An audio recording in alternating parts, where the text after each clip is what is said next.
तो चलिए प्रिय भक्तगण, आज हम आपको एक कथा का श्रवण करा रहे हैं जो सुनने मात्र से आपके जीवन में सुख संपत्ति और धन की वर्षा होगी। तो चलिए कथा को प्रारंभ करते हैं।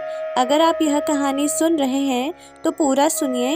इस कथा को आधा अधूरा छोड़कर जाने की गलती मत करिएगा, क्योंकि इस पवित्र कथा को पूरा सुनने से मनचाहा फल की प्राप्ति होगी।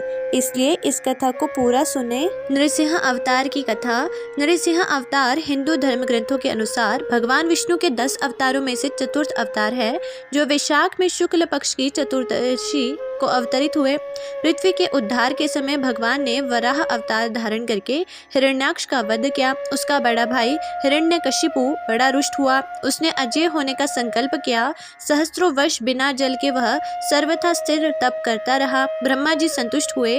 दैत्य को वरदान मिला। उसने स्वर्ग पर अधिकार कर लिया, लोकपालों को मार भगा दिया, स्वतः संपूर्ण लोगों का अधिपति हो गया। देवता निरुपाय थे, असुर को किसी प्रकार वे पराजित नहीं कर सकते थे। हिरण्याकशिपु के 4 पुत्र थे।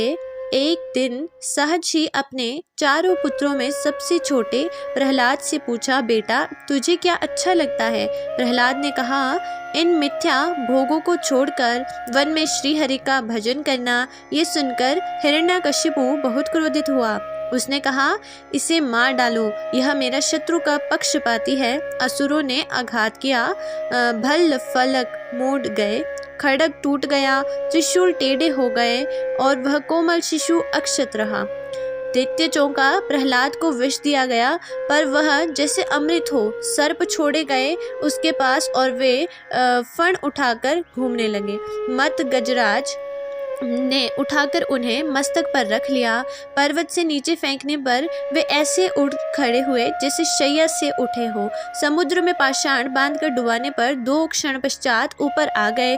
घोर चिता में उनको लपेट शीतल प्रतीत हुए। गुरु पुत्रों ने मंत्र बल से कृत्या उन्हें मारने के लिए उत्पन्न की, तो वह गुरु पुत्रों को ही प्राणहीन कर गई। प्रहलाद ने प्रभु की प्रार्थना करके उन्हें जीवित किया। अंत में हिरण्याकशिपु ने प्रहलाद को बांध दिया और स्वयं खड्ग उठाया और कहा, तू किसके बल से मेरे अनादर पर तुला है? कहाँ है वह? प्रहलाद ने कहा, सर्वत्र, इस स्तंभ में भी। प्रहलाद के वाक्य के साथ दैत्य ने खंभे पर घुसा मारा और वह समस्त लोग चौंक गए। स्तंभ से बड़ी भयंकर गर्जना का शब्द हुआ। एक एक क्षण पश्चात दैत्य ने देखा, समस्त शरीर मनुष्य का और मुख सिंह का, बड़े बड़े नख एवं दांत, प्रज्वलित नेत्र, स्वर्णिम सटाएं, बड़ी भीषण आकृति खंभे से प्रकट हुई। दैत्य के अनुचर झपटे और मारे गए अथवा भाग गए। हिरण्याकशिपु को भगवान नृसिंह ने पकड़ लिया।